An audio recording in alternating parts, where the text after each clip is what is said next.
Oh man, this is a really good question. What would I go back and tell my 21-year-old self, those three principles?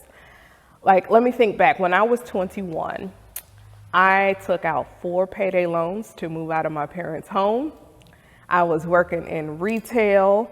I was struggling, and I believe actually I was leaving retail to go and work in those manufacturing production lines. And what I would tell that person, that girl who was coming out of chaos to find her way, was to not shrink yourself. Do not shrink yourself. Do not dim your light to let others shine brighter. Who you are is good enough. The other lesson I would tell her is that your past does not define who you are. I used to think that I was a product of my own environment, that because I had very humble beginnings, I grew up on the north side of St. Louis, and that's all that I could be. And who knew at 21 that almost 20 years later that I would be a CEO of a global firm, walking away in corporate America from a multi-6-figure job, salary, who knew?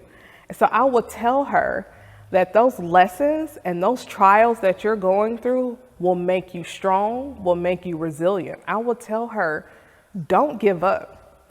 This time in your life is very, very hard right now, but don't give up. The last thing I would tell her is to be yourself. And when I'm saying your true, unapologetic, radical, authentic self. Do not code switch. Do not straighten your hair to make others feel comfortable. Do not raise your tone of voice up a couple octaves so that you don't sound as threatening and intimidating and passionate as you want to be. Do not wear those dark gray and black colors so that you can fit in later on to only be upset that you're not standing out and that you're not memorable. To tell her that rock your mohawk, rock your box braids, that does not impact your ability to effectively lead high-performing teams, that does not matter, and that you are a leader, and that your past does not define who you are, even though you just took out those 4 payday loans. Hang in there, sis.